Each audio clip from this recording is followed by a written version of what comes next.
गुहागर मतदारसंघाचे उभाटा गटाचे आमदार भास्करराव जाधव यांनी सकाळी पत्रकारांशी बोलताना असं सांगितलं की सन्माननीय राजसाहेब ठाकरेंनी महायुतीला बिनशर्त पाठिंबा दिल्यामुळे त्यांना वेदना होत आहेत, वाईट वाटतं। मला भास्कररावांना हेच सांगायचं आहे की तुम्ही आमची या साहेबांची काळजी करू नका। खरं तर तुमच्या पक्षाची झालेली जी अवस्था पाहून तुम्हाला वाईट वाटलं पाहिजे, वेदना झाल्या पाहिजे। देशामध्ये सर्वाधिक चांगला मतदारसंघ कोणता असेल? मावळ लोकसभा मतदारसंघ आहे। सगळ्या भागामध्ये मला असं वाटतं मतदारसंघाची आणखी योग्य निर्णय घेतले जातात। नमस्कार, मी रत्नकांत सावंत मिळणकर, राजापूर तालुका बहुजन संघ मुंबई आणि ग्रामीण या संघाच्या विद्यमाने राजापूर या ठिकाणी डॉक्टर बाबासाहेब आंबेडकर भवन याची निर्मिती गेल्या 14 एप्रिल म्हणजेच डॉक्टर बाबासाहेब आंबेडकर यांची जयंतीचं औचित्य साधून या संघाने त्या भवनाचा उद्घाटन सोहळा आणि लोकार्पण सोहळा केलेला आहे।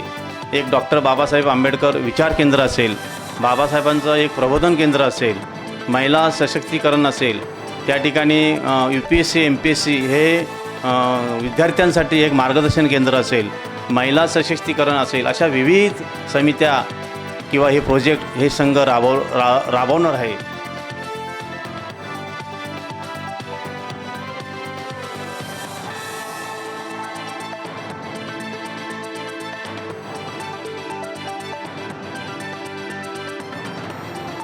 प्रधानमंत्री नरेंद्र मोदी जी के नेतृत्व में भारतीय जनता पार्टी और NDA की सरकार ने गत 10 वर्षों में देश की दिशा भी बदली, देश की दशा भी बदली। युवक कार्याध्यक्ष परशुराम कासोडी जी, सन्माननीय मयूर गुजर जी, विवेक कदम जी, अविनाश राणे जी आणि या सर्वांच्या उपस्थितीत अखिल भारतीय मराठा महासंघ हा महायुतीला बिनशर्त पाठिंबा देत आहे।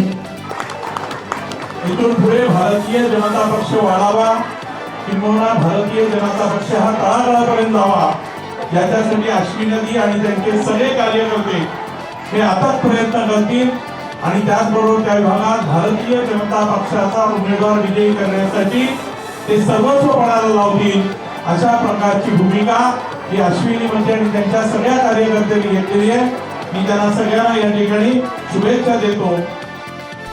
नमस्कार, मी गुरुनाथ भाऊ आचरेकर, कोळशी सरपंच।